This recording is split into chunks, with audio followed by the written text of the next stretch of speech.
Des familles réunies et des cris de joie, conséquence directe de la suspension du décret anti-immigration de Donald Trump, prononcé par une juge fédérale. La juge a vu ce que le gouvernement tentait de faire et nous a donné ce qu'on voulait.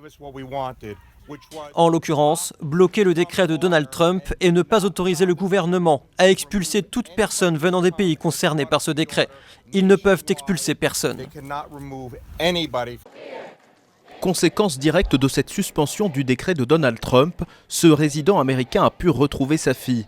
Il a été relâché après plusieurs heures de détention à l'aéroport de Boston alors qu'il revenait d'Iran. Everybody was friendly and they had to do what they had to do. So I'm grateful for all the people back there, but it was chaotic. Sa femme et sa fille sont revenus il y a 15 jours aux États-Unis. Lui était resté en Iran pour être auprès de son père malade. La semaine dernière, tout était normal. Je récupérais ma fille à la maternelle, elle était comme tous les autres. J'étais comme tous les autres, mais aujourd'hui nous sommes différents.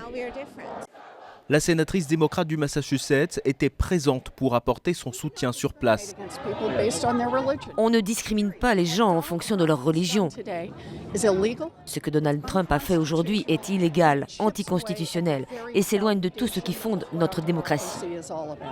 Un décret qui a des conséquences jusqu'en France. À l'aéroport de Roissy, hier, 7 personnes en route vers les États-Unis ont été bloquées avant d'être réacheminées vers leur lieu de provenance. On ne connaît pas leur nationalité, mais on sait que leur vol provenait du Liban, de la Jordanie et d'Allemagne.